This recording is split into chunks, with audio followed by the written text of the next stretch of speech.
Hello, and welcome to the first episode of the Daily Weekly Podcast. My name's Jake. You can find me on Twitter at MiltonMakes. You can find me on Twitter at BradleyJamieS. And yeah, welcome to the podcast. We got a really good one in store for you. And I guess since it's first episode, we should talk about how this all started. A fun story. It's definitely a story. So, why don't you start with this? How did this all begin? Wow, how many years ago was it now? Wow, I think it was year 8 in school when we first thought of the name So how old were we for a been? newspaper. We would have been 12 or 13. Yeah, about that. So about 6 or 7 years ago now. That's a long time. It really is. But here it is, it's become something else. Yeah, it has. And in the edit, I'll put a picture up on screen of the newspaper so you can see what it looks like. It's very school English class. So, be kind. Be kind. If anyone knows me, then they could tell that I wrote that. Yeah, exactly. As I was saying to you yesterday, it's a very you newspaper. And I'm not sure if I should be offended or... No, not at all. No. Don't mean it in a bad way at all. So that's where the name The Daily Weekly came from, because we were just sarcastic little kids who thought, oh, that's hilarious. And Yeah. there was 4 of us in our group at school. You did The Daily Weekly. I think someone else did the weekly monthly. Yeah. And then I'm pretty sure I did the monthly yearly. And then someone else did the yearly decadely. Decade. Yeah. And I think... Yeah. Yeah. I remember on that newspaper it said, well, I think it was delivered every second month of every second year. Yep. Something like that. Yeah, I believe it does. So hopefully our podcast will be a bit more frequent than every second month of every second year. But honestly, it's kind of worked out like that, because we first had the idea to kind of turn the Daily Weekly into our podcast, because I think back in 2018 we had sort of rough sort of discussions about maybe starting a podcast, because we love talking, and we can go on for hours, but and then we was trying to think of a name for it, and then it was just kind of obvious, because it was kind of a running joke with us at school, the Daily Weekly. And then that's a good name to use. It really is. I think it's so catchy. And it just, 2 years later, when we finally decided to actually do it, here we are. Yes, here we are. Let's see how long this one goes for, but We can certainly try. It's the best we can do. So, yeah. I mean, what a better time to start doing this than now? Everyone's got time on their hands. Let's just give it a go. Yeah, everyone's at home. We've all, we got time for people to listen, time for us to actually record it. It works out really well. So, I guess with that, should we move into our first topic? Disney Plus, the UK launch. Yeah. So, what have you been watching? I've been watching The Simpsons. I've been watching a couple of episodes of Star Wars: The Clone Wars.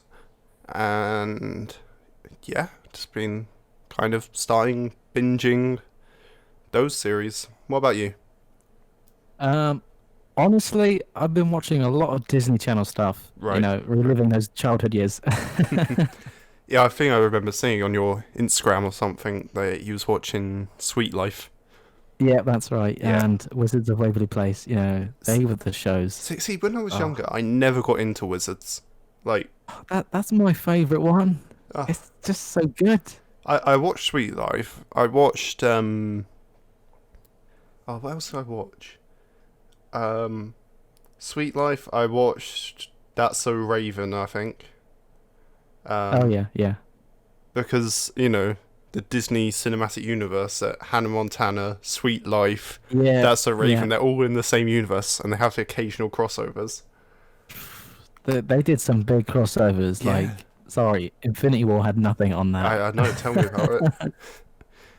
Um, but yeah, I think Disney Plus in the UK, it came out at the right time Yeah, because with obviously everything that's going on in the world right now, everyone's at home. We're all wanting to binge stuff. We're all wanting to, just get into a series, whether it's one we've already seen, whether it's a brand new one. We're all at home. We're all kind of just waiting around for this whole thing to pass, and Disney Plus yeah. is definitely it's definitely kind of eased that transition into home life.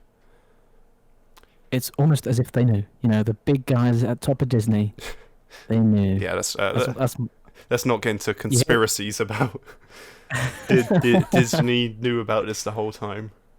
Hey, they own The Simpsons now. All right, I'm not ruling anything out. I mean that is very true. So obviously with Disney Plus, we're getting a lot of new original content for it. But Yeah. what do you think about theatrical releases being released on Disney Plus? So movies like Black Widow, that's obviously now been delayed till I believe November 8th. So, and there was a Yeah. lot of talk about that being first premiered on the Disney Plus streaming platform, but obviously that's no longer going ahead. What do you think? Mhm. I think it depends on the film. If like definitely family films, I think Disney Plus would be a great idea for that. Yeah, But yeah, it would work obviously, but then I feel like from a business standpoint, they would lose some money yeah, from all the definitely. cinema goers who would rather have that experience.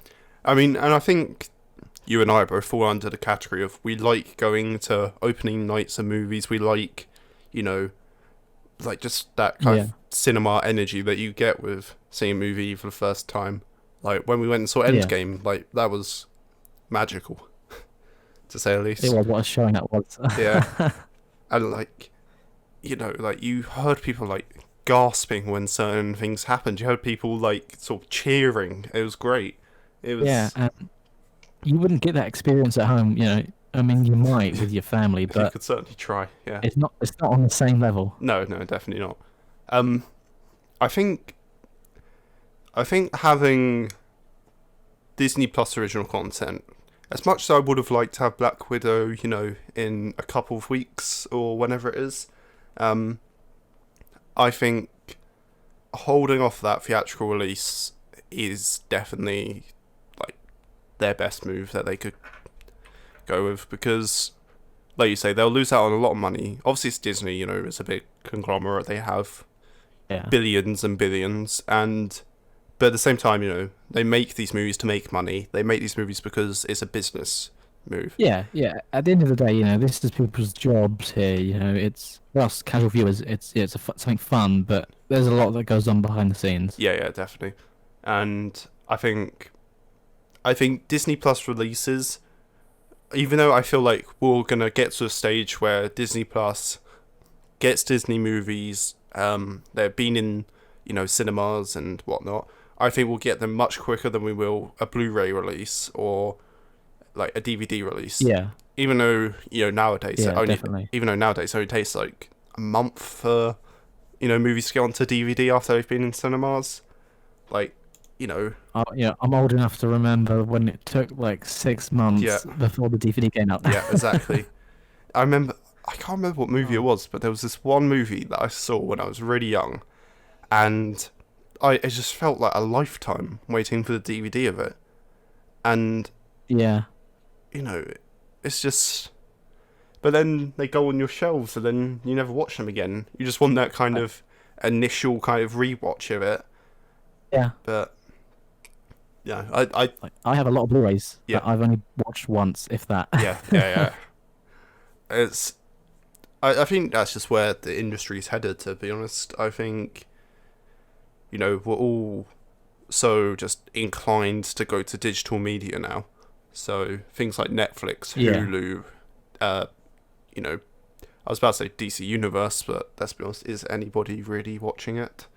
Honestly, I haven't seen that. I didn't even really know about it.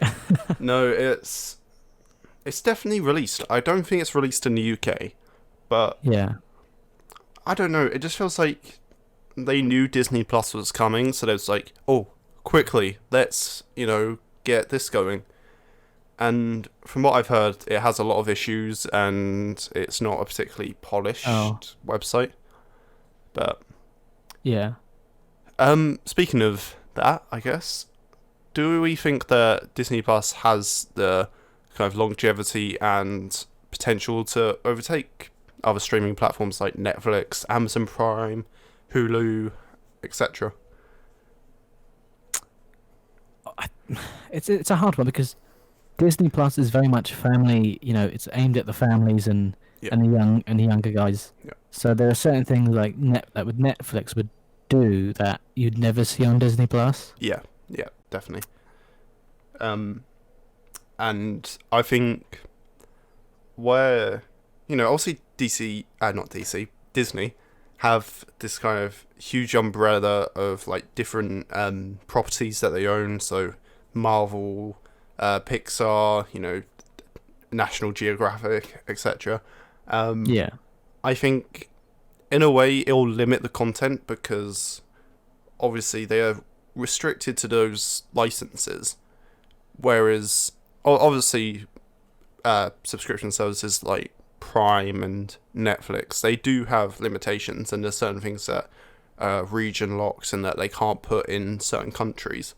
But Yeah. I feel like they have much more of a free reign to kind of do what they want to do, whereas Disney, Yeah. where it is just Disney, they're kind of like, well, yeah, they can have all the Marvel stuff, but Netflix can have, like 5 different series that, are fantastic, but Yeah. yeah, it's I think it'll definitely get close, but I don't think many people will be completely switching away from Netflix and Prime. No. Speaking of some of the, their own materials, their own content coming up, what are your expectations for the upcoming Marvel shows? Um, so I'm very excited about them.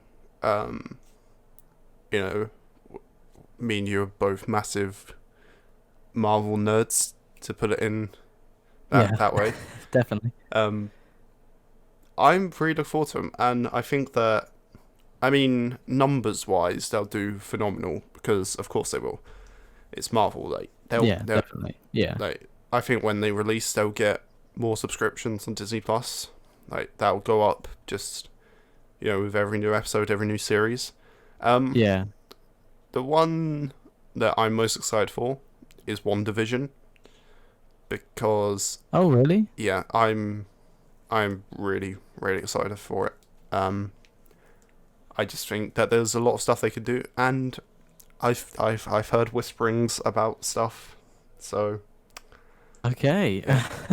what are your Yeah, sorry, go on. I suppose with WandaVision, they can do a lot with, given what it is. There's a lot of doors they can open. Yeah, and I'll tell you after the podcast what these whisperings are, but from Oh, what I look forward to it. from what I've heard and read, it's a lot of setup for the future of the MCU, and just what it's gonna turn out to be. So, Yeah. what are your expectations and hopes for the Disney Plus shows? Honestly, I think they're all going to be good. They usually are from Marvel and Disney. I'm not just saying that because I'm a fan, or maybe I am, but it's they're quite different. Each show that they're doing is its own thing. It can Yep. stand on its own. Yeah, definitely. So, and I think my favourite, I might just be a bit, part of a crowd here, but Falcon and the Winter Soldier. That's my one at the moment. Yeah. At the moment, for me, out of the 3 initial ones we're going to get, I mean, obviously we're going to get Miss Marvel, She-Hulk, Moon Knight later down the line. But out of the 3 initial ones, Yeah. it goes WandaVision, Falcon and the Winter Soldier, Loki, and I'm not going to lie. Apart from the apparent, is it Time Variation Society or something? Yeah. Yeah. I have genuinely no kind of piqued interest in Loki. I think that It does seem like just a way to keep the character around. Like yeah, his arc is done. Like I liked him. He was a good character, and the way he yeah. developed over the films. But this, For me, I don't if know. They're just trying to keep him around.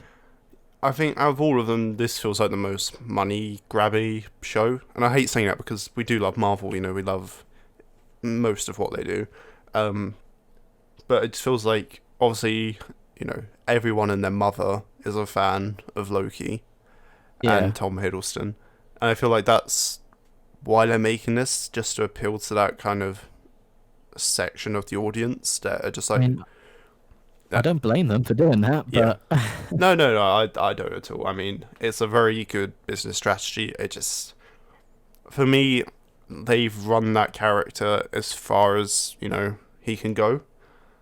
For me, I have. yeah. If he had stayed dead in Infinity War, spoiler alert by the way, if you haven't seen Infinity War, but it's been 2 years. I'm sure you have.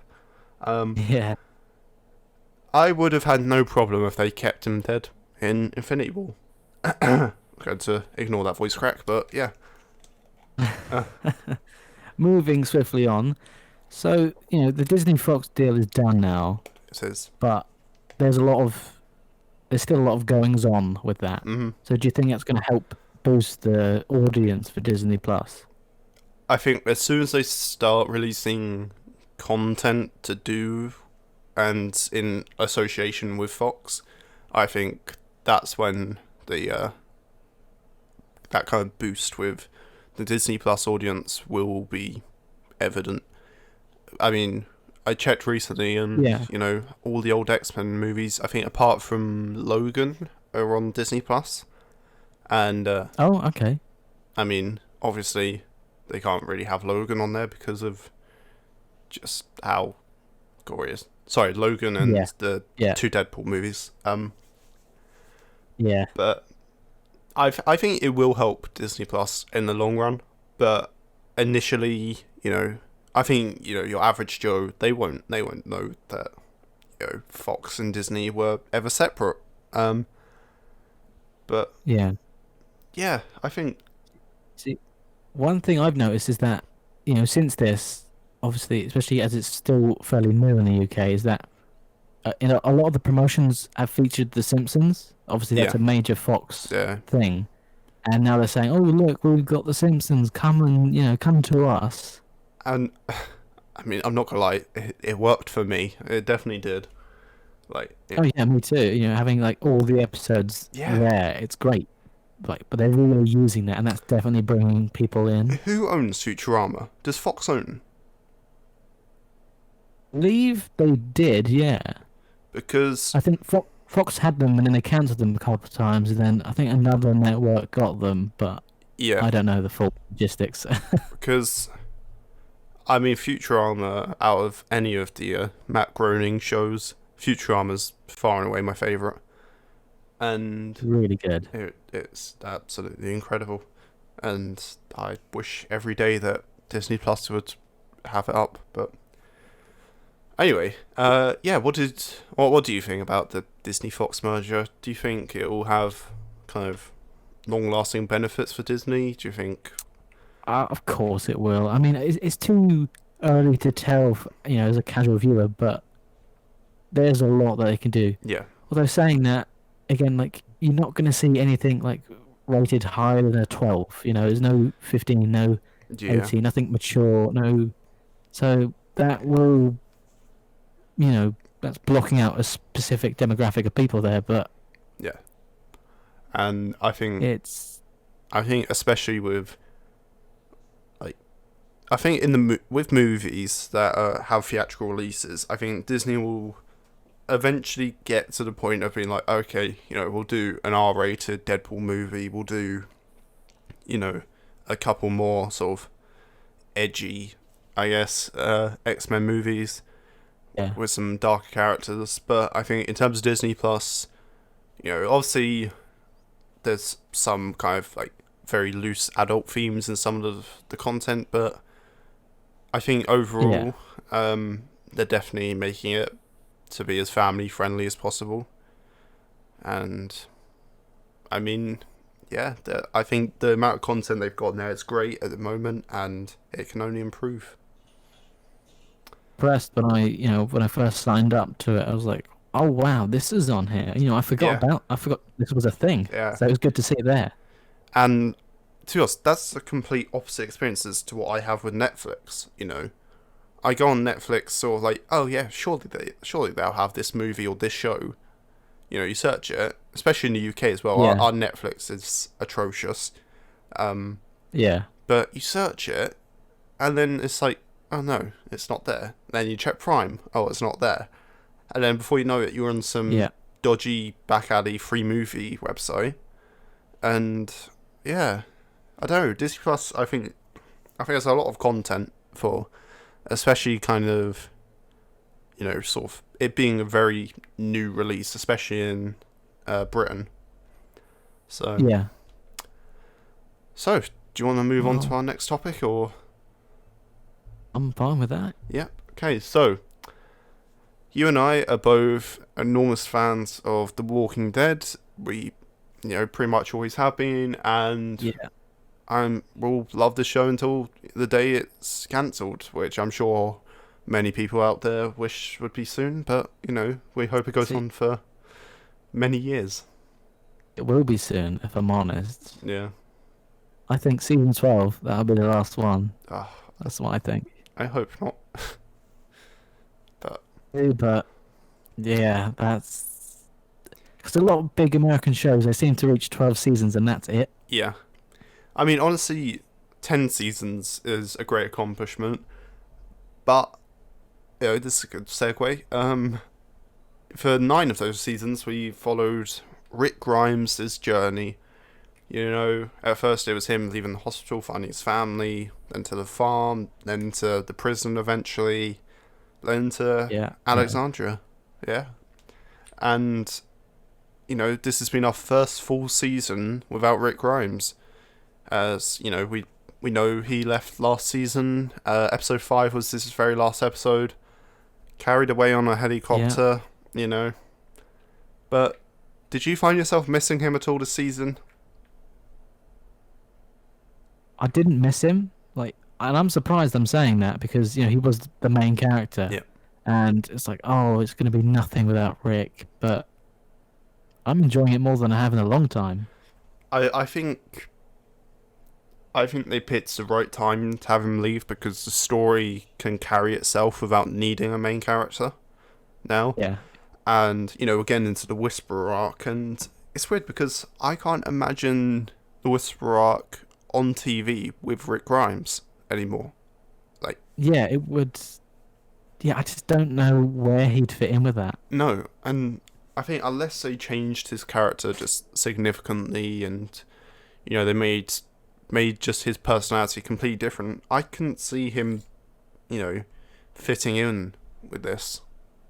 I mean, Yeah. obviously in the source material he is still there, but he's a very kind of battle worn Rick. He's got a snapped leg, he's missing an arm, he's very beaten down by this world. But yeah, I don't know. I personally not missed him. I mean, obviously, I love Andy Lincoln. I love his work. I think Oh, of course. Yeah. he's done a phenomenal job over the past 9 years. But I don't think the show's suffering without him at all. I think they're, No. as we were saying yesterday, they've moved into more of an ensemble cast now. You've got characters that were on, the back lines. They've been pushed forward. They're getting more screen time. They're getting more development. Characters like Gabriel are now, some of the main cast, and Aaron as well. It's really, Yeah. really nice to see. They really have developed. Yeah. And, they, especially Gabriel, I mentioned to you the other day that I haven't got good feelings about him No. anymore. With his pending demise, perhaps who knows? But he's really changed since season 5. From Yeah. that coward to then eventually a reluctant fighter to now basically the leader. Yeah, and I think he's definitely developed, and I think he's been great. I think other characters have been great. I can't remember her full name. I think it's Cassie or Casey, someone who plays Judith, or Kaylee. I can't remember now. Yeah. The actress who plays Judith. I think for her age as well, she's doing such a great job. Oh yeah, she's so good. Yeah, and I'm really hoping that if the show does go on for another, let's say 5 years, I really hope she sticks around so we can see that character grow and live in the legacy of Carl and Rick. Yeah, she definitely. Yeah, she's capable of doing that. So I hope that happens. So, from cast members to the overall season, what did you think of this season? Did you enjoy it? Were there any standout episodes, standout moments? I think as a whole, I've really enjoyed the season. Yeah. It's definitely. I wouldn't. I say this after every season. Oh, that was my favorite, but this is definitely up there. I agree. Kang has taken over. I've liked it more. It's definitely different. It's more of that ensemble group thing. Yeah. But I think that's just what it needed. I think they've definitely. Yeah, I think this season they've definitely upped their game. I mean, as much as I love this season, though, I personally think season 9, like episode 6 onwards, for me, I just enjoyed that kind of sort of that slow, eerie build up of the Whisperers. And we still do have that this season, but obviously they're established. We know who they are now. We know Alpha, we know Beta. We'll get on to them. But Yeah. I think last season, it was just that kind of like, oh, like, there's whispers amongst this herd and stuff. And I'll never forget the promo. If I can find it, I'll put up a small clip on the screen. But, it's that scene of Daryl on the hill saying, like, there's a storm coming, and then it zooms in on the back of that whisperer as they just turn slowly. Yeah. Oh, it's just... oh, it was perfect. I loved that. That's one of my favourite promos for this show. But did you have any standout episodes? I don't know about any standout episodes, but as I've said already, I enjoyed the season as a whole. But I felt definitely were they raised the bar higher than others. Yeah. I think definitely like the beginning and the end, which they normally do. Obviously, it's the beginning and there's a bit of filler. Yep. And then it gets builds up again, but yeah, I think I agree. I think I mean I even said to you like I think it was between sort of episode 9 and episode 13 that I didn't really enjoy it at that time. I think that was a very kind of sort of slow period of the season, but yeah. As soon as we got to sort of episode 14 and...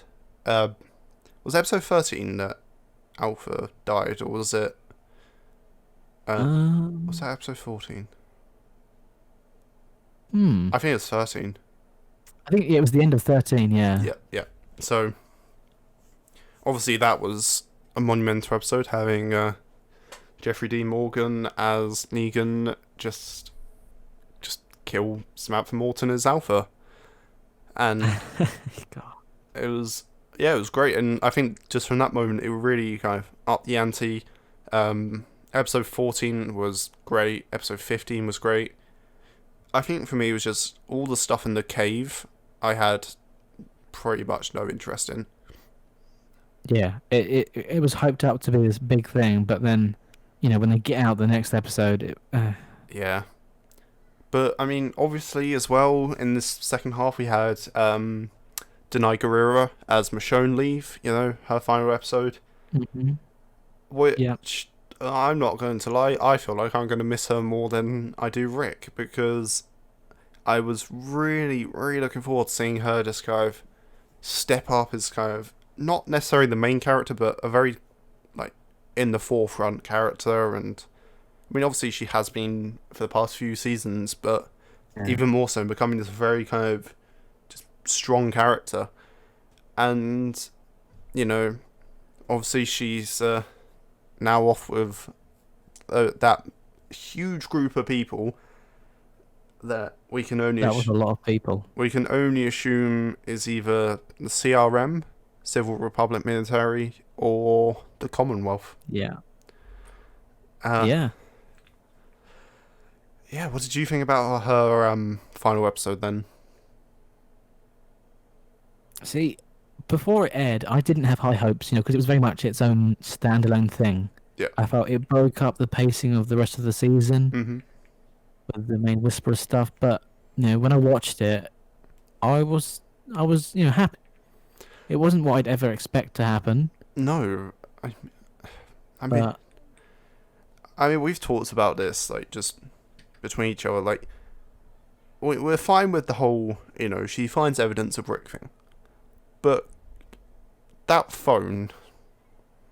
I mean, it felt very much so like they just assumed that we wouldn't really understand the boot thing, so yeah, we have to find a phone with a drawing of, for some reason, Judith as she is now, which the last time that he saw Judith, she looks nothing she like. was still it's just so she was so much younger. She Yeah, was like 7 years, so yeah. It's like, I mean, unless they explain it in the Rick movies how, maybe he was, watching Alexandra, but the people he's with, he was never allowed to go back to his family, and that's why he never returned.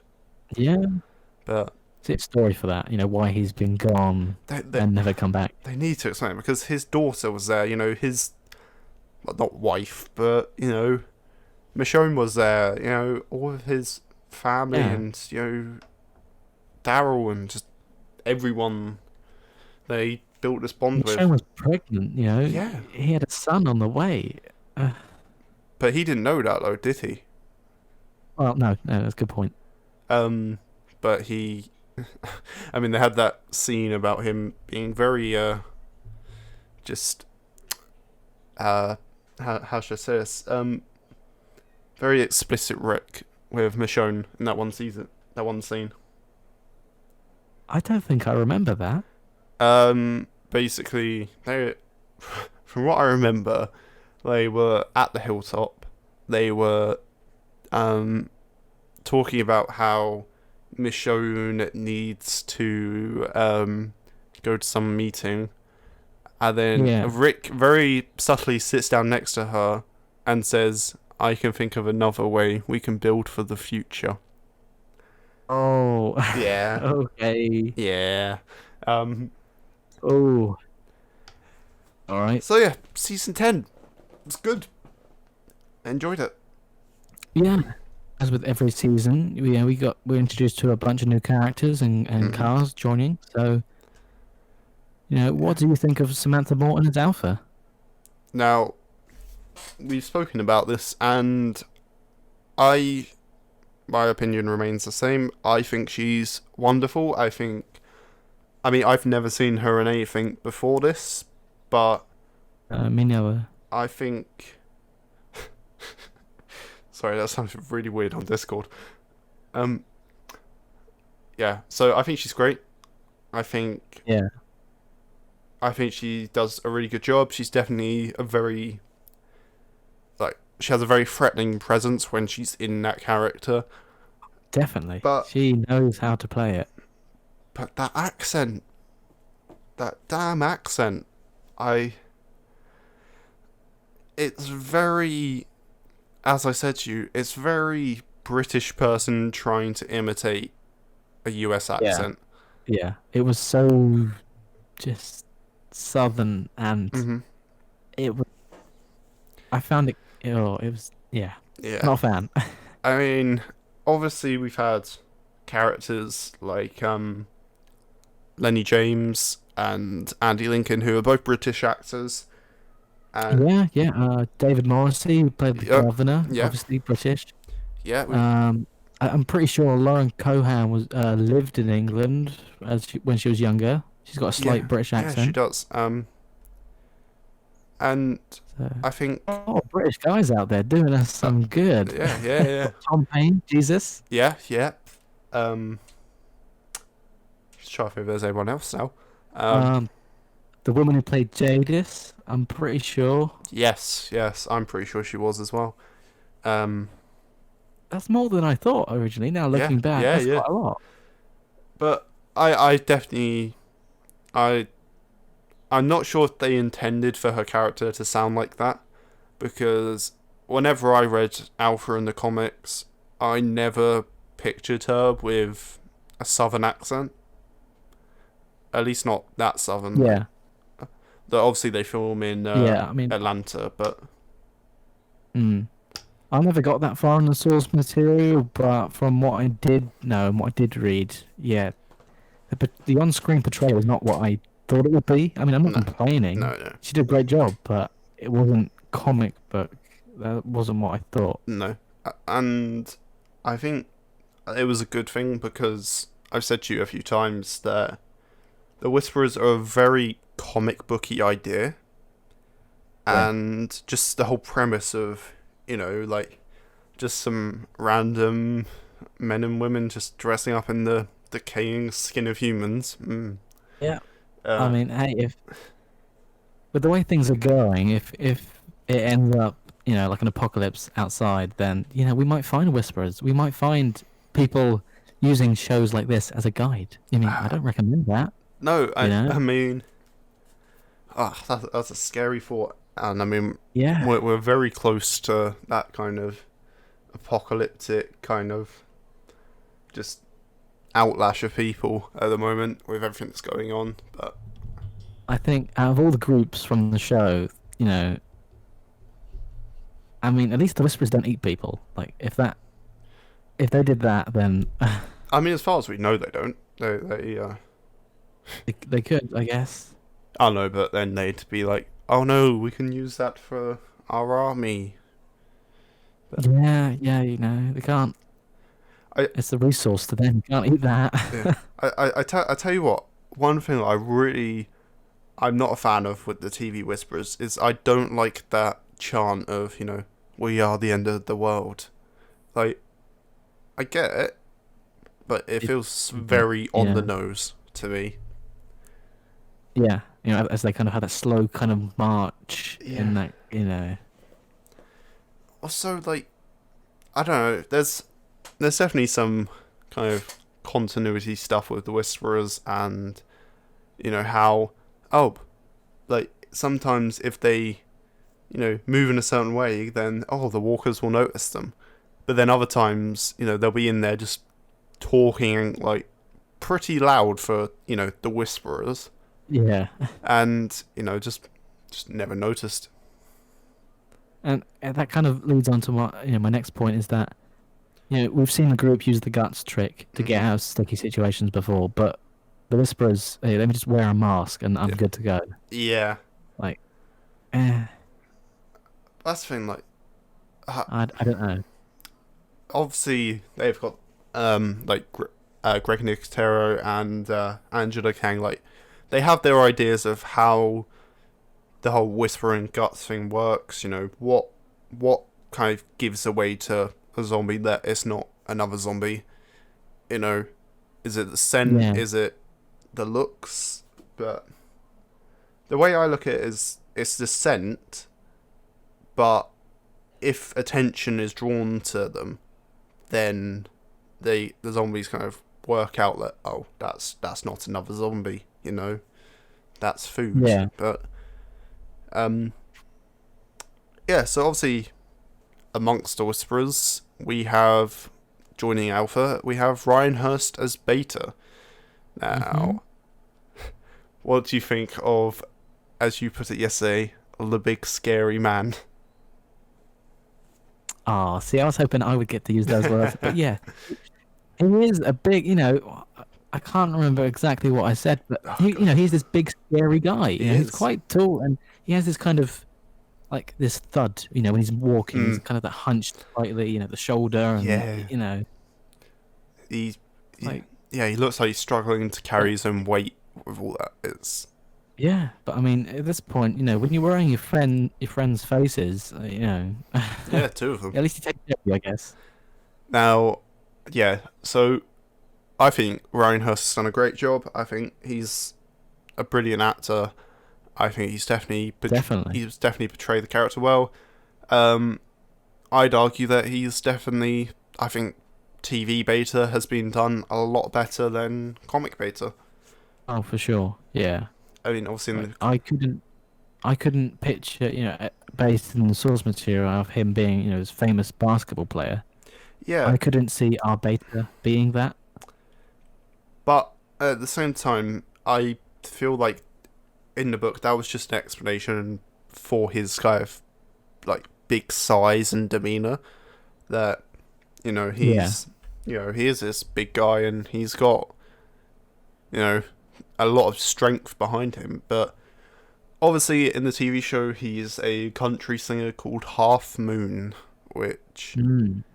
you know I just that scene of him when he's in that, I think it was a bar, when he's listening to his own music and he goes out on the balcony with just that Oh massive yeah. herd of walkers, replicating that whole thing of when he was human he was kind of playing this part for other people. He had an audience, he had a fan base, but Yeah. now Alpha's dead, he's going batshit crazy, and he's more, for all intents and purposes, he's more dead than alive now. He is, one with the walkers, and I guess him standing on that stage is kind of a metaphor for, the world's turned into this dead world, and now he's finally turned into that himself. And, obviously he was a very kind of, Yeah. brooding, deadly character, but he was still human. And, but with Alpha's death, I feel like that was his last sort of clutch of humanity he had left. And Yeah, definitely. I mean, I didn't. When I watched the episode for the first time, I didn't notice that. The whole stage and him mm, on top and everything.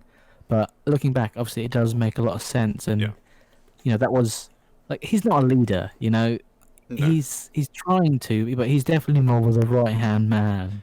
I think that's the thing as well, And is that he generally is taking, like, he's taking offense when they call him Alpha. yeah, And like, he was about to kill that one whisperer in the latest episode yeah, 15, and yeah, it is crazy that, like, he's obviously, to him, he for realistically he hasn't accepted that Alpha's dead, because I mean, he was talking to her decapitated head for half an episode, and yeah. But I guess when you've lost so much, yeah, like I can tell he's just so annoyed, with our groups. mm, To him, anyway, that's how he sees it. They are the problem, and now Alpha's gone at their doing. yeah. He's angry. I'm not saying I feel sorry for him, or I'm No, not trying to I'm just trying to see it from his eyes. That but I mean, he is. I mean, it's that thing of everyone's the hero in their own story. Like, Yeah, no one ever tries to be the villain, but yeah, definitely. I feel like we've obviously had flashbacks with Alpha and how she used to treat Lydia, and how she manipulated her into kind of believing that it was her own, like, father that was abusing her. But then obviously we get the reveal that it was Alpha the whole time, and Yeah, you know that whole time Alpha was believing that it was for Lydia's own good. It was for to make her strong. She couldn't call her, was it Mama or whatever, and for Alpha. yeah, like, they had to. They had, she was, yeah, she was the hero in her own story. She thought she was helping Lydia grow into, a stronger kind of, I guess, Alpha 2.0, like, But then, yeah, then obviously the events of season 9B happened, and now Lydia Yeah. is one of us. So, Well, the whole alpha being Lydia, I thought that was a good spin. You know, it's mm, not the typical abusive father that we see. mm, You know, it was good to show that it can be anybody. You yeah, know. yeah, definitely. And I think I I liked that idea as well, is that Alpha wasn't just kind of turned into this by this new like apocalyptic world. That this was always her. You know, Yeah. she was always this kind of cold, heartless, just evil person that would abuse her own daughter, and yeah, it's just. But Yeah. It's the world as we know it, as they know it. yeah, It all was for her. You know, she mm, embraced that. yeah, and it's really weird though, because obviously Alpha, she still loves Lydia, but well, she did up until pretty much that scene where she's fighting with Daryl, and then when she's saved, she's like, I'm Yeah. free, like I'm Alpha, like I am, like I'm not human anymore, Yeah. and and then Yeah. she, before Negan ends up killing her, she has every intention of just murdering her own daughter. And She was going to do that because she believed that was the right thing to do. exactly, and I think it's just really great kind of character development and storytelling when you can not emphasize, but you can understand sort of where they're coming from.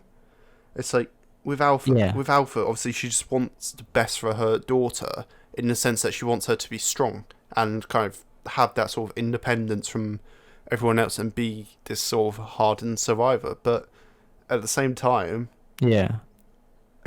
she doesn't go about it in a good way at all. So yeah. Yeah.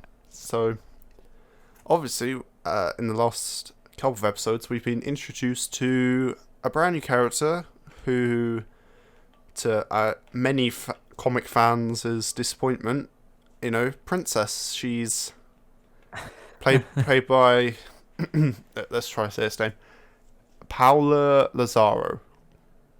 I'd assume it's Paola, not I mean, Paola. look, I'm just going to say this. If you're listening and we got your name wrong, we're sorry.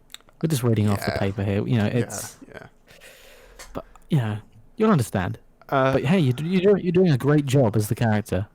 exactly. Yeah, I think that she's been done a lot better on the show so far than she ever was in the source material.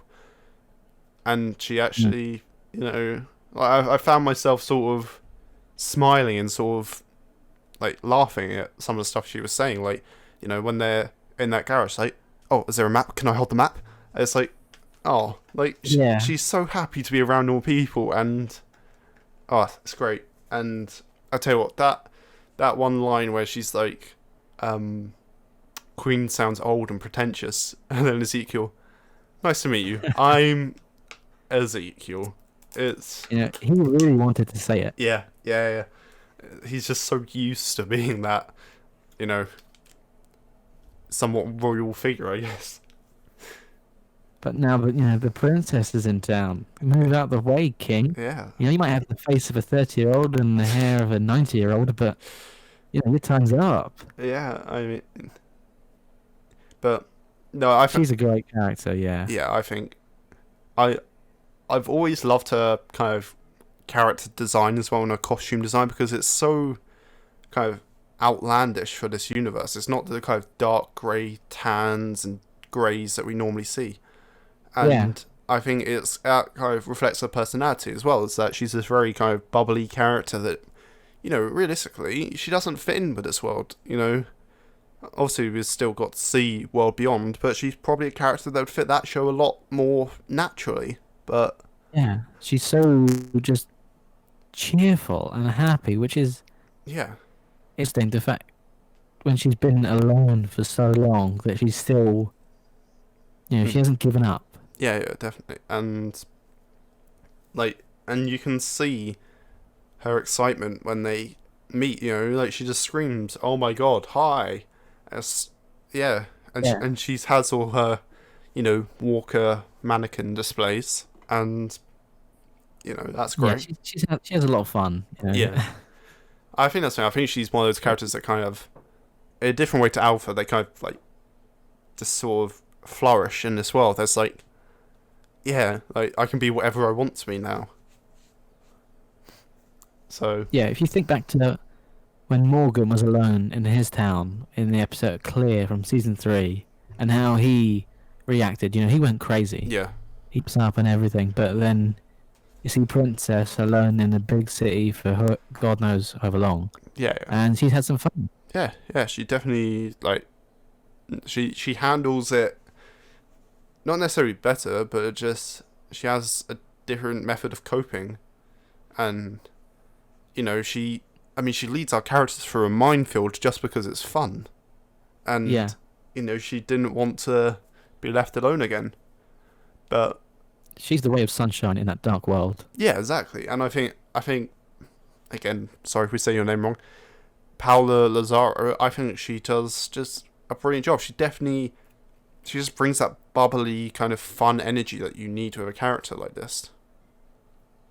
Yeah, and I'm interested to see what they do with her moving forward and see, what role she plays in episode 16. Speaking of that episode, Yeah. it has been delayed, It has. with given everything going on. But what are your thoughts on the delay? I'm not surprised.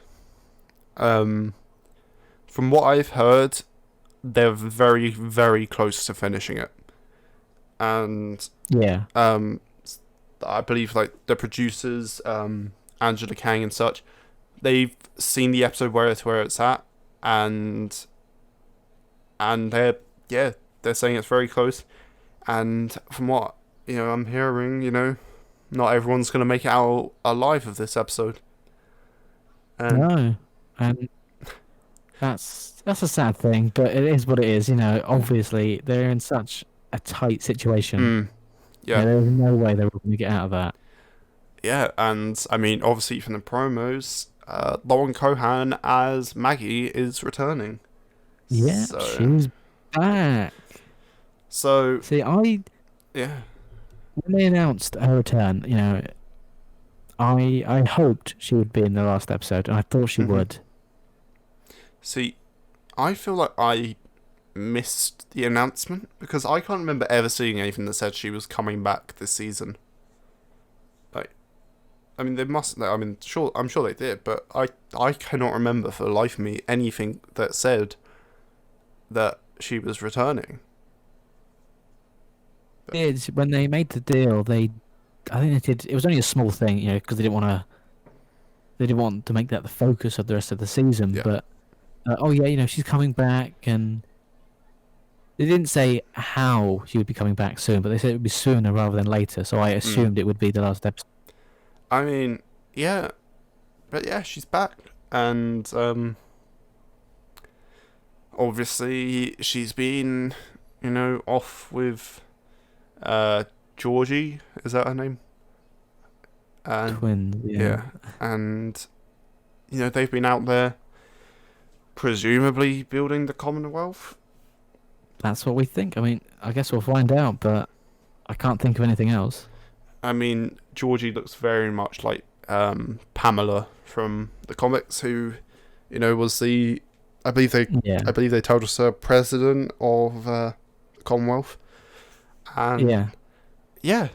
So she's finally returning, and presumably she's brought a friend in the form of a ninja with a weird mask and 2 scythes. So Yeah. See, I've heard a lot of talk about this new character. Yeah.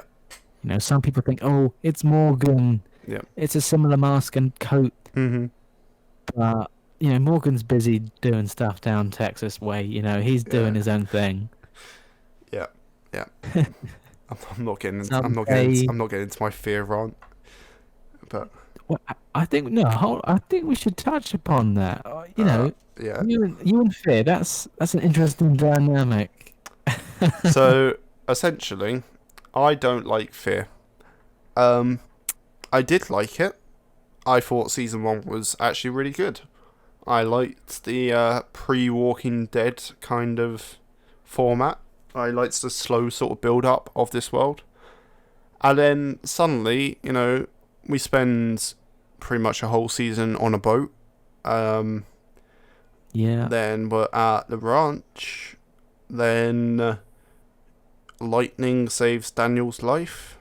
Ah, Daniel. He's a man of many talents. He will never die. No, I get that. no, he won't. That character will be there until the bittersweet end. Hope so. He's just so good. I admit that Fear does have its moments. It's definitely got its fan base. I need to give it another chance, honestly, but it just lost all interest for me. I would rather just stick to the main show. I'd rather kind of focus on that, keep my attention on that. But I get where people are coming from. I get that it's definitely done well, and as far as a spin-off goes, it's done its bit. I just don't find enjoyment in it. I think that the characters aren't particularly interesting. I think the story is just bland, and I mean the color palette is also very, very bland. I mean, no, since season 4, it's gotten very grey. The color. the show is in black and white now, but from the teaser trailer I watched the other day for season we're on, it looked like there was colour. It actually looked like there was colour, so yeah, maybe season 6 is the next one. So maybe I'll have to catch up. But give it a go. It's like the show based on convenience, Morgan finding them, Dwight finding them, Sherry, Daniel surviving about 50,000 things. Like, what happened? He was, what was it? First, the fire in the house. Yeah. Then I think. Then he was the lightning. And then then he was shot in the face. Been shot in the face. Yeah. I'll never forgive them for that. The dam blew up. Yeah. Then the dam blew up. And then presumably after that he's, died and been reanimated about 50 times. So yeah. He, what a skilled barber. I know. But yeah, he's yeah. So anyway, I guess that was our episode 16 conversation. See, now season 11. Did I say season 16? I meant episode 16 if I did. You good. Yeah, season 11. What are your expectations? First, I thought this Whisperer stuff would be done by season 10. Mm-hmm. And I think they are towards the close, but now I'm thinking it is going to carry over just slightly. I would agree. I think that, I think for the most part, the Whisperers will be defeated in the finale, whenever we do get that. But I think they'll definitely, keep Beta for a little bit. I think they'll just keep him out in the wild and see that he's sort of, alone. But I think eventually they'll kill off the character. I can't quite remember how he dies in the source material. But yeah, they have to kill him off. Like, they can't do another Negan with him, Negan, they had their reasons for. Obviously, Carl died, but he saw another side to Negan. He saw that man that cooked him spaghetti, and held Judith. And as much as I'm really enjoying Reinhurst, I don't have the attachment to him that I do to Jeffrey Dean Morgan as Negan. So, yeah, I'm with you on that one. So I don't have any problem with them killing his character off. Yeah, and I think that will definitely happen. early. I mean, it might be the first episode of season 11. Yeah. You know, they might do some sort of cliffhanger. Hmm. I don't see it happening this side. No, but I mean, obviously, the Whisperers aren't the only group that we've had and that we've got coming up. The Commonwealth, as mentioned before. So Yeah. obviously, we have Eugene, who's been talking on the radio with Stephanie. She's been singing was it a Metallica song or a I think I can't remember now. I'm useless when it comes to music. It was either a Metallica song or just another really famous band. But anyway, yeah, so they were singing to each other, which, if anyone out there sings Stranger Things, it reminded me of a certain scene from season 3. But, yeah, obviously we're going to get introduced to the Commonwealth. Rumour has it, potential spoilers for episode 16. We're going to see one of the white armoured, quote-unquote, stormtroopers from the Commonwealth. Those guys. Yeah. So it's... Yeah, apparently we're going to see one of them, and they're definitely setting up the Commonwealth, and we're definitely going to get to it eventually. It's just a matter of when. I'd assume that we'll actually arrive at the Commonwealth maybe halfway through the next season, maybe a bit later. Yeah. But Group that they're building up would be the CRM. yes. Yeah. And A group full of mystery. yeah, did you see that promo on Twitter? The I don't think I did. the 3 circles with the 3 shows, and then it kind of I remember now. Yeah. yeah, then it kind of closed. It was like, all will be revealed, and so apparently you're gonna have to watch World Beyond to find out about the CRM. But Like their main kind of backstory on that show. it And then yeah, from the you promos. know, there's Sorry, go on. focusing on all the 3 shows, and I get it. It's going to be this big reveal, but Yeah.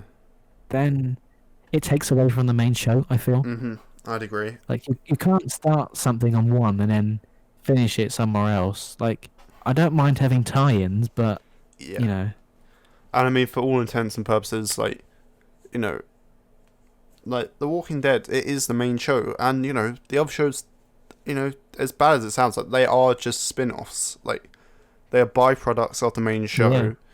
and for me, I'd rather the CRM story arc started on The Walking Dead and finished on The Walking Dead.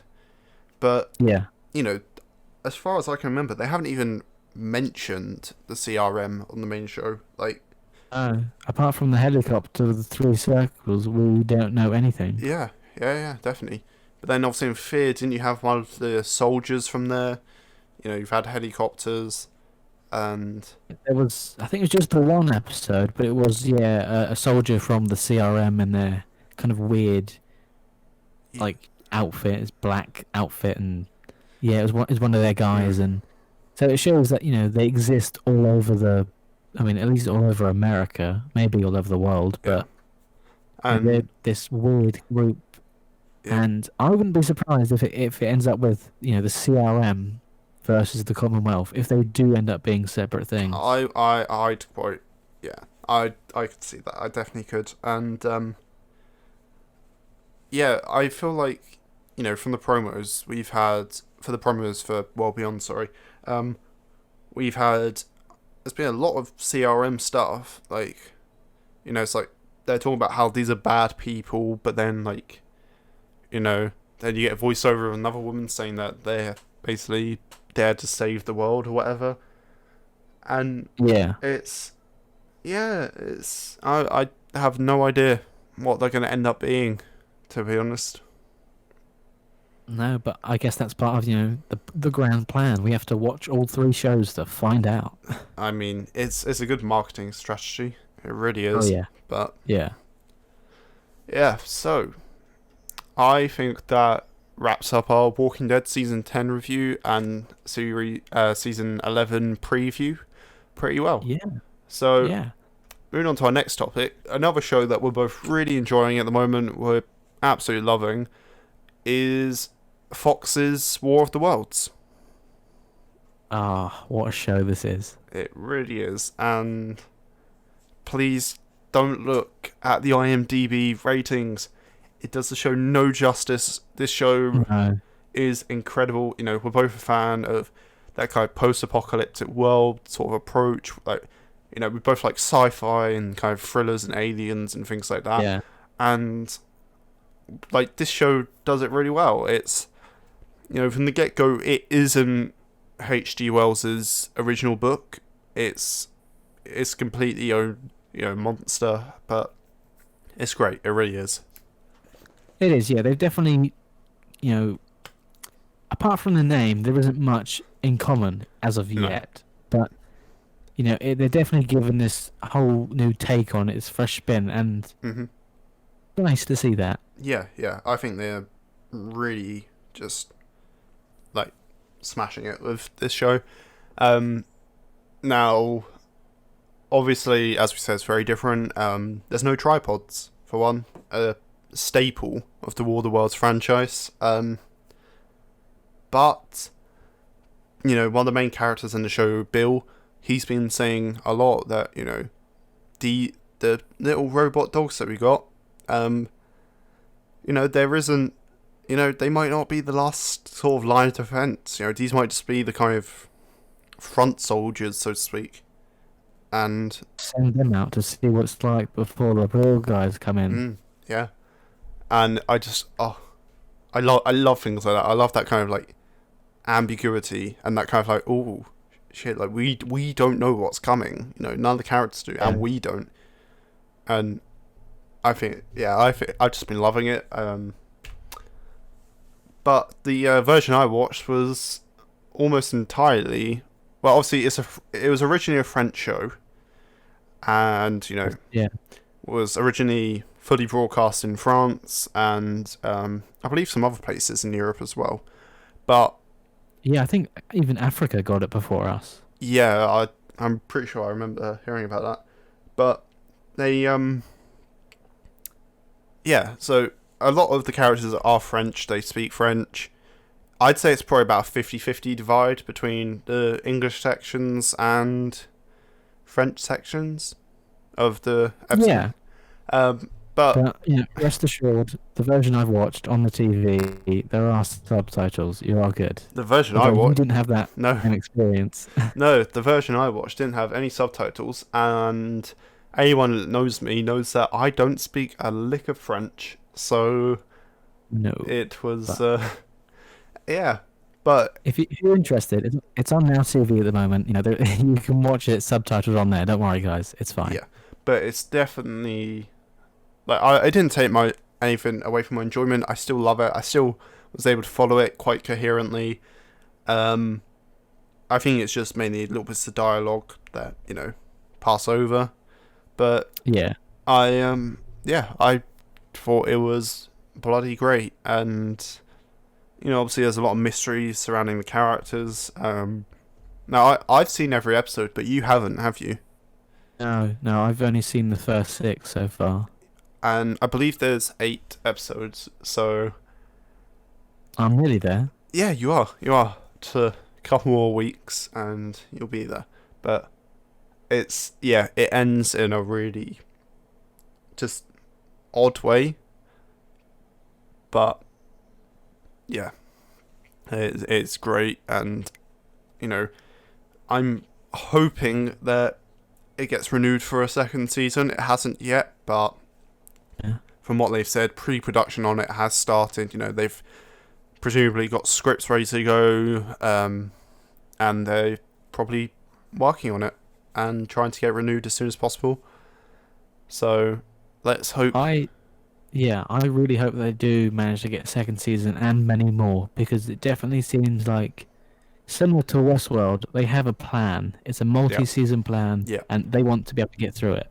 Yeah, definitely. And So I wouldn't be surprised, you know, season 2, season 3, when we do see some tripods, you know, when the real guys start coming down. yeah, but I agree. I think it's definitely a just a step up from the BBC version, that's for sure.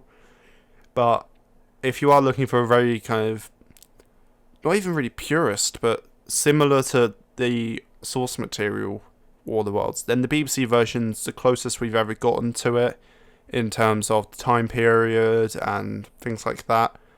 But Yeah.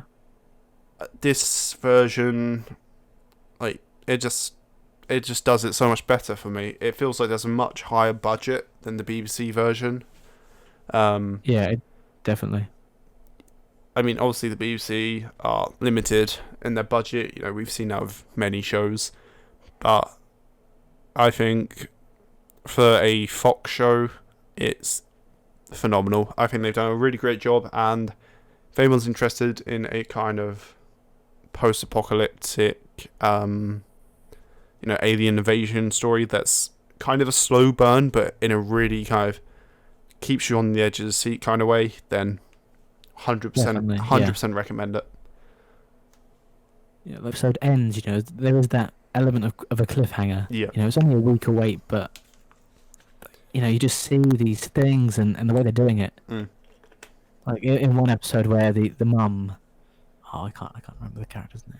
No. When she, her and her kids are in the hotel room, they're camping out, they're on the road. Yeah. And she just pulls back the curtain and just sees Mm-hmm. a person running, screaming, and then you think, oh, what's going on? Mm-hmm. And then you just see it, these alien robot dogs, they're coming down, and it's that fear, like, what is that? I don't know what this is. What's going on? Yeah, definitely. And Another version would be the 2005 film starring Tom Cruise, obviously. Yeah. And I don't know if you've seen that, but I haven't seen that since I was about 7 years old, so yeah, I haven't watched it in a while, but before these series, that was the closest we had to a modern adaptation. Yeah. And, it had the tripods, it has the whole story, basically. Mm-hmm. And all, but Yeah. apart from the name, they're not comparable, really. I think that's the thing. You can't... Yeah, this... Honestly, it isn't War of the Worlds. It's just its kind of own sort of entity, but it's just under that title. Yeah. But it's very much so its own show.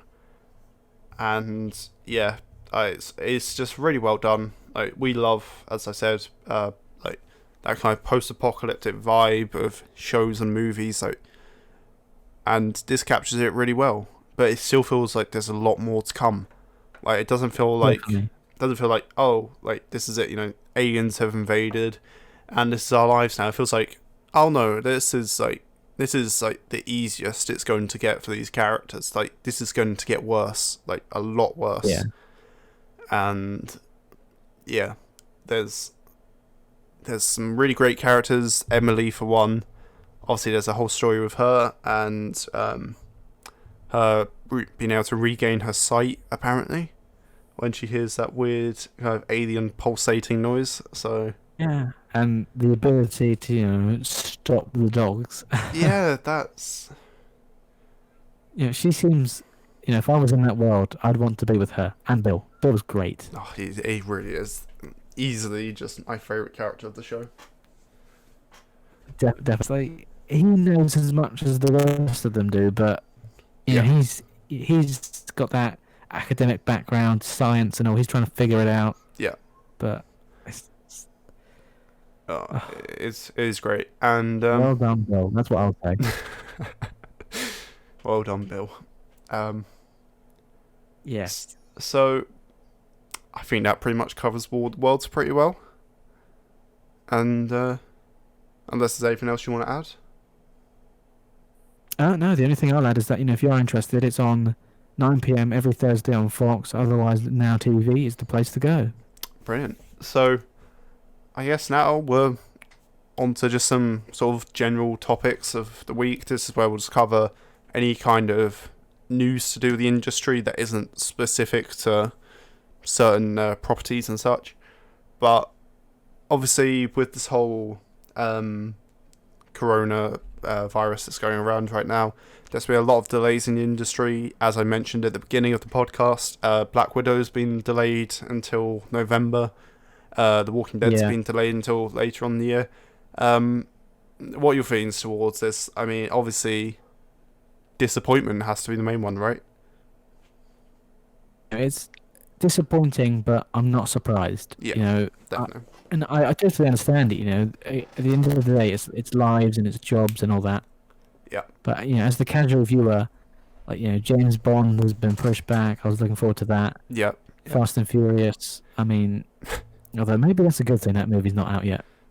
Maybe it'd be a good thing if that movie never came out, but I'm not sure if you've seen the trailer for it yet, yeah. but Oh, I have. I have. oh dear. You see, It's I wouldn't say I'm a huge fan of them, but no. you know, I enjoy them. I watch them. Although this one, it's lost me. Oh, it's just that scene of them swinging between like a mountain and something else with a bloody Yeah, like a like rope. this chain. Yeah, on a rope, and it's hooked to the car, and they're flying through the air. I Yeah, just yeah. oh, that wouldn't happen. And if it did, it'd rip part of the car off, and they'd just fall and they'd die. That'd be it. It feels like a Tom and Jerry sketch. That's what it feels like. It's just Oh, it's just you know another thing. The long lost brother who's never been mentioned turns up. yeah, but it's John Cena, so you know he's always been there. You've just never been able to see him. That's it. He's always been around, folks. You just haven't seen him. Yeah, But I said that. obviously, obviously, there's nothing we can really do about it aside from advising anyone that's watching just to stay home, please. Like, you know, we're wanting this to pass as quickly as possible, and it'll pass so much quicker, and the amount of cases will go down. You know, it'll plateau and then it'll start lowering if you just stay home. You know, but Yeah, we've all got a role to play, and there's plenty of stuff to watch. You know, including us. yeah, Oh, of course. stay tuned, guys. We've got a lot of stuff planned. Of course, you know, we definitely do. And you know, as we were saying And- earlier, Disney Plus, Netflix, you know, there's a lot of content to consume, and you know, we'll be here every Monday at 6 p.m. talking about it. You know, giving our thoughts on maybe old shows that we've never watched, brand new releases, like anything that we can talk about, we're going to talk about. And as long as you're here with us, then it should be fun. So Yeah, and that leads me on to my next thing. So, Jake, hello. what is your weekly TV recommendation? Okay, so my weekly TV show recommendation would be, and as predictable as it is at the moment, Tiger King on Netflix. So Oh, I am just a huge fan of documentary series. I find them extremely interesting. You know, they're very much so kind of things I can just put on and sort of not necessarily switch off, but just kind of just watch and sort of just find them interesting and find them kind of, you know, moving in a sense. And yeah. Tiger King, you know, it's done in such a way that, you know, I don't know how they filmed it because it's as well. I mean, it's not really a spoiler because it's in the subtitle. But there's characters who have gone to prison for, you know, attempted murder and things of the sort. But they have interviews with them in their day-to-day lives, like outside of prison. So I'd assume that they wanted to make this documentary maybe a year or two ago. They started filming it, and then maybe it was going to be scrapped. But then developments on the case happened, so they were like, "Oh, get the cameras rolling again." So it's really interesting, and I know you're not particularly a huge documentary fan,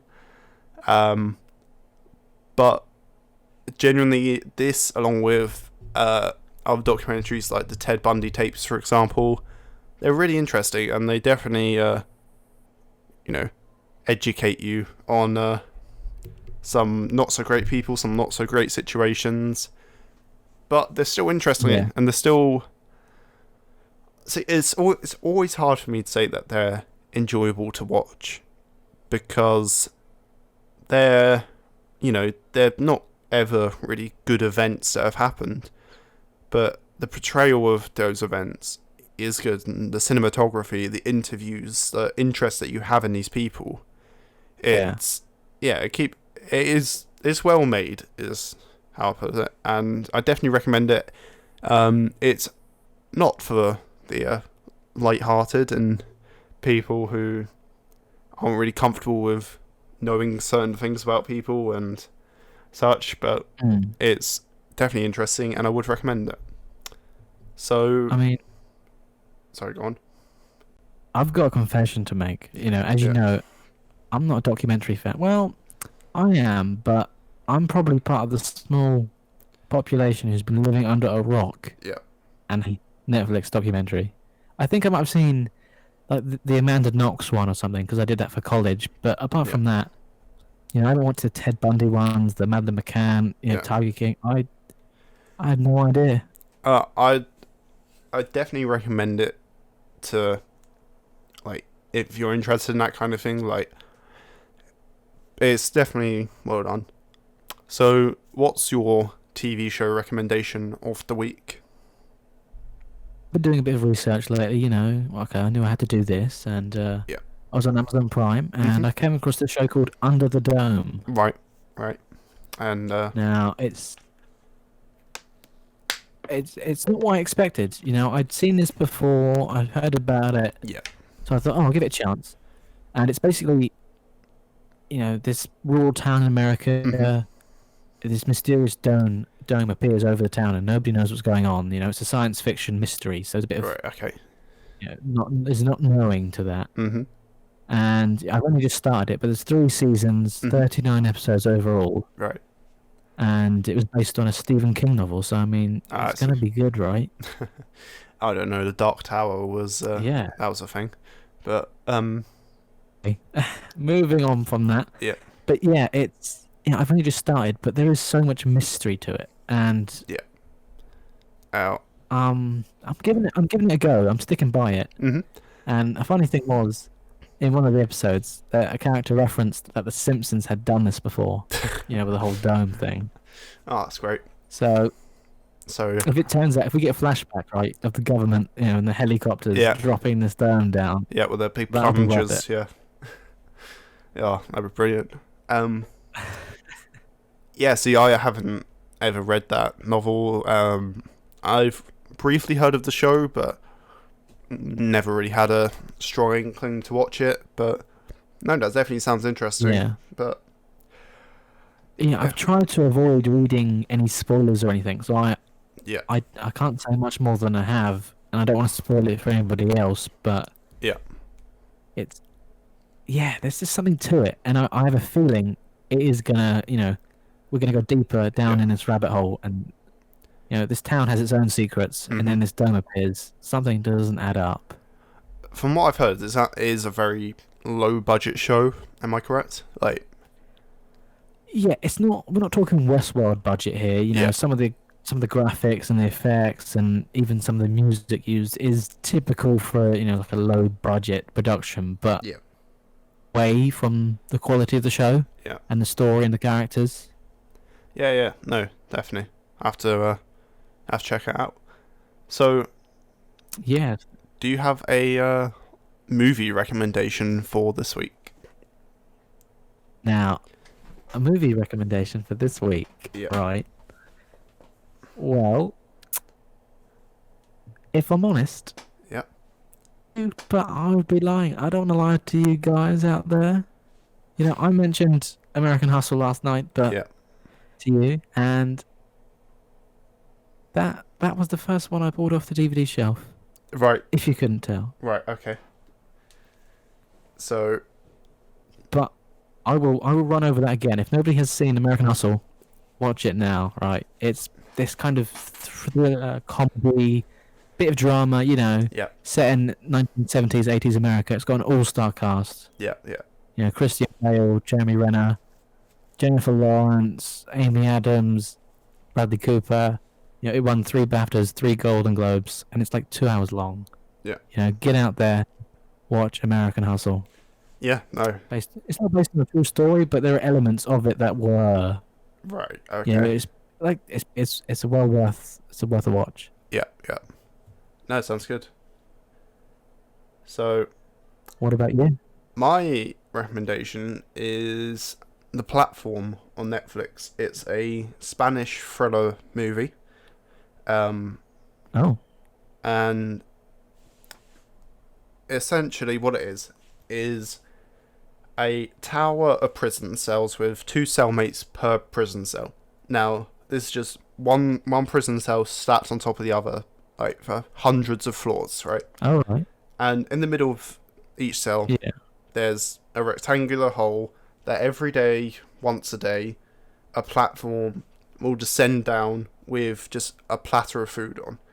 Now, obviously, those at the top, they get everything that they want, all the food, they can just gouge themselves, and then the people at the bottom get nothing, basically. And Oh, it's a very kind of strong social commentary, but it's really well executed. yeah.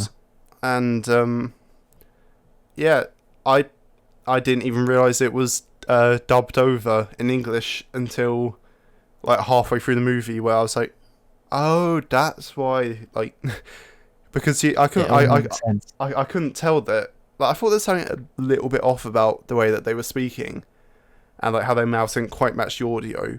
But I just let it pass because it's quite a low budget movie. But Yeah. no, it's really great, and it has a lot of gory elements, but it's definitely a really good watch, and yeah, I'd 100% recommend it. I haven't heard of that, so I will definitely keep that one in mind. Yeah, it's definitely worth a watch. Mm. So, now we're moving on to the section I've been most excited about this whole podcast. It's all been leading to this. It really has. So, yeah. So this is, I guess, our, at the moment, unnamed wacky news story of the week. And, You're in that part of the newspaper. You're in the Daily Weekly. You're reading it, and this is front page news. So basically, the way that we're going to be finding out these stories each week is the Mirror newspaper website has a section called Weird News, and this is where I found this story. So, sorry, just check. Are you on the news story or the old one? Oh, Yeah, I'm seeing it now. And Yeah. I just want to say, guys, this is the first time that we've read this, so it is, yeah. I had a very quick scan just to make sure it seemed alright, and it does seem like a great story. So, I'll have it on screen in a minute for you guys just to read the title along with us. So, this was, I mean, according to the Mirror website, this was in the US, and yeah. Do you want to read the headline, or do you want me to? I'll give it a go. Why not? Yeah, go on then. Woman admits she had sex with a dolphin as part of a NASA-funded scientific study. That's right, a woman admitted she had sex with a dolphin because NASA said so. Let's just let that sink in. Yeah. So, I understand that's quite different, but here we go. so this lady, her name's Margaret Howell Lovett. She was just 20 when she started working in a lab with the aim of understanding dolphins and teaching them to speak English. Now, I'm not going to lie, I don't think she's going about it the right way by sleeping with them. No, So, you can't use that to get to learn a language. yeah. So, according to this story, Next line. Margaret had loved animals since she was a little girl. One of her first memories is being given a book about a talking cat by her mother when she was just a child. It sparked a lifelong fascination with animals and how they communicate, and led her to becoming a key part of a NASA-funded experiment in the 1960s. Margaret explained... Do you want to do the voice? Oh well.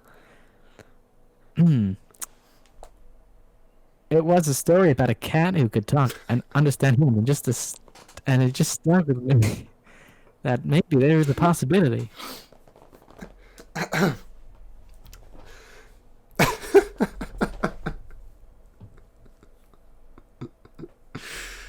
Oh god. Hey? Oh no, I'm fine. Um, so yeah, unlike most children, Margaret didn't grow out of dreaming about one day communicating with animals, and apparently her dreams came true in Christmas of 1963 when she was living in the Caribbean island of St. Thomas. That's nice. Yeah, Yeah. Margaret's brother-in-law mentioned there was a secret lab at one end of the island where they were carrying out work with the dolphins. it's not very And secret, is it? Margaret, Really? Like, well, she was unable to resist. of course she was. Have a look. And, she was greeted by the director of the lab. Yeah. And, he was impressed with her. She was impressed with him. I think something else was going on. Right.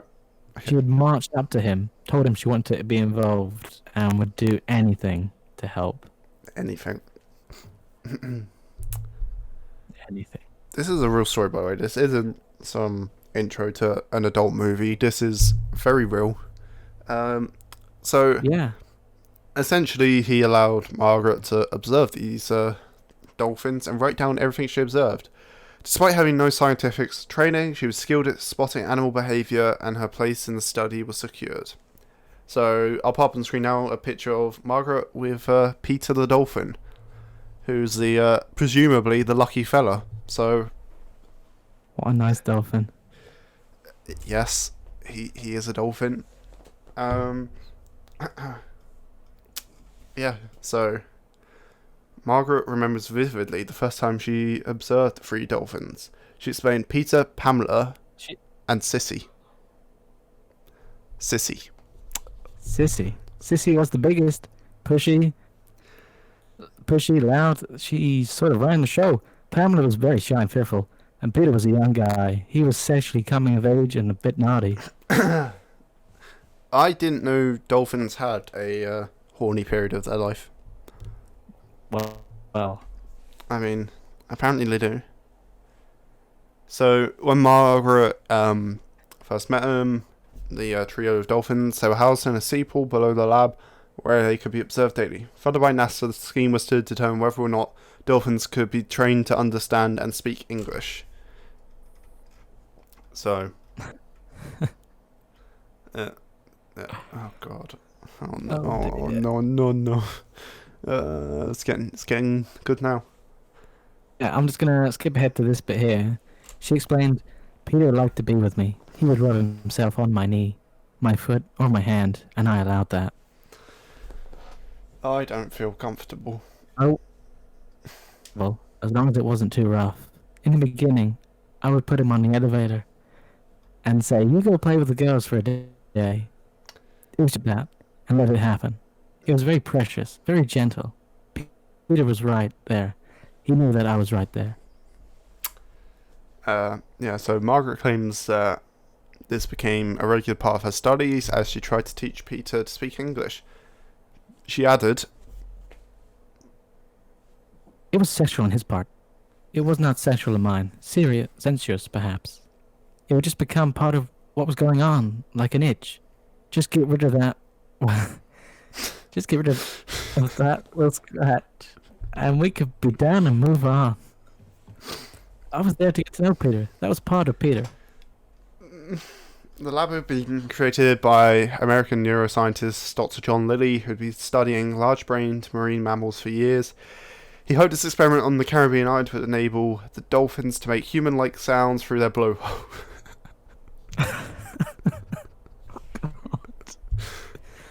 Oh dear.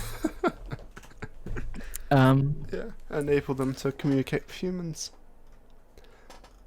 Yeah. Anyway,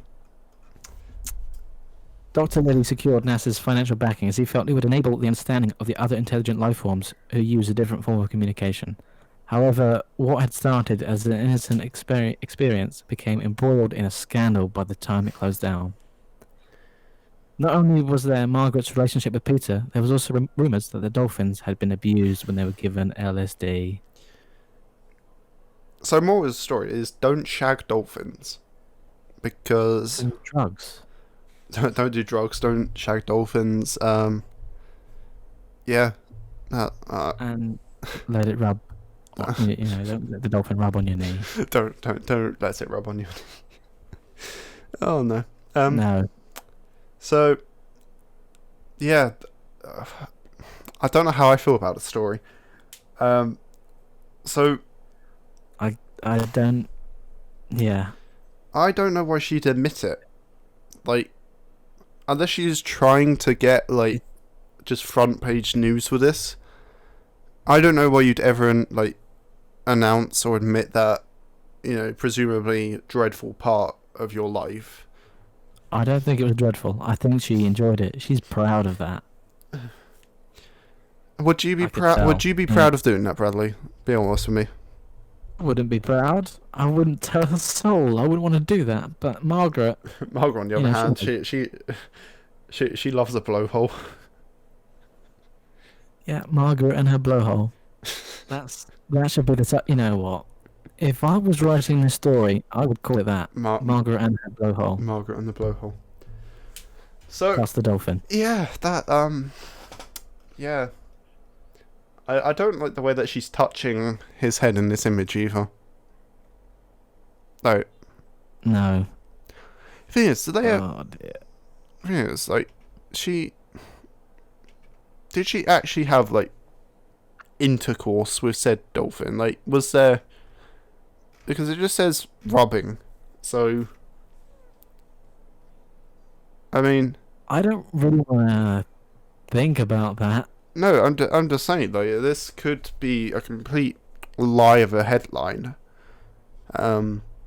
It could be. It's almost like I remember reading this other story, Mhm. involving Indiana Jane and some No. and the Temple of the Crystal Butt Plug, right? And Jane thought it was a bottle stopper, Mhm. and I'm beginning to spot a trend here. There is a hole, and there is a stopper. So you think that the crystal Yeah. butt plug goes in the blowhole? In next week's story, to see what happens. In next week's story, dolphin dies Yeah. because he gets butt plug stuck in a blowhole. Yep. Right. I think. Oh dear. Oh dear. If anyone, I mean, no one's gonna know what we mean by Indiana Jane and the crystal butt plug. But I'll put a little clip of it at the end. So. Yes, there was in rehearsals that we discussed a number of stories, and Indiana Jane was one of them. Yeah. I'll put the clip at the end of the episode. Speaking of which, I think that was a pretty good podcast. Yeah. There we go. Episode 1 is done. And it can only go up from here. So, Hopefully. yeah, basically, I think that's it. Anything you want to say to wrap this up? You guys for listening, especially our one listener. I know that you spent time of your day listening to us, and I thank you for that. Yes. Yeah. And, yeah. So that was a lot of fun, and we'll be back next week, probably talking about some other nonsense stories and having a lot of fun. So, thank you for watching. See you next week. Yeah, thanks for watching the first episode of the Daily Weekly Podcast. Be sure to like it down below, hit the subscribe button, ring the bell to, see when we upload the next one. So, yeah, see you next week. Twitter. Yes, follow us on Twitter at Daily Weekly Cast, and yeah, see you guys next Monday. Thanks for watching. Bye.